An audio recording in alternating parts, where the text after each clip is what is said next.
नमस्कार. आज चैत्र महिन्यातील शुद्ध प्रतिपदा म्हणजेच आज गुढीपाडवा आहे.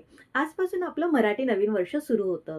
आजच्या दिवशी आपण गुढी उभारून तिला कडुनिंब आणि गुळाचा प्रसाद नैवेद्य म्हणून दाखवतो आणि तोच प्रसाद आपण सर्वजण सेवन करतो. कधी विचार केलाय का, की नवीन वर्षाच्या सुरुवातीला पहिल्याच दिवशी आपण कडुनिंबाचं सेवन का करायचं? तर आयुर्वेदानुसार वसंत ऋतूचा प्रारंभ चैत्र महिन्यापासून होतो. वसंत ऋतूचे आधीचे जे महिने आहेत, ऋतू आहेत, म्हणजेच हेमंत आणि शिशिर ऋतू. या ऋतूमध्ये हळूहळू आपल्या शरीरामध्ये कफाचा संचय होत जातो. कफदोष साचत जातो.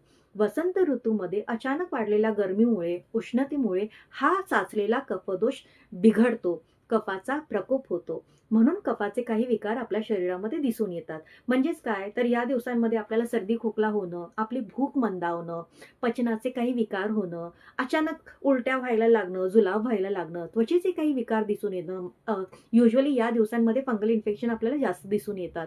तर आता हे जे काही कफाचे विकार आहेत, याच्यावरती आळा घालण्यासाठी आयुर्वेदाने चैत्र महिन्याच्या सुरुवातीलाच कडुनिंबाचं सेवन करण्याचं सांगितलेलं आहे.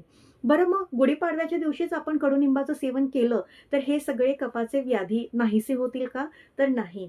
चैत्र महिन्यापासून म्हणजेच गुढीपाडव्याच्या दिवसापासून काही दिवसांपर्यंत साधारण 1 महिना, दीड महिना तरी तुम्ही कडुनिंबाचं सेवन करणं अपेक्षित आहे.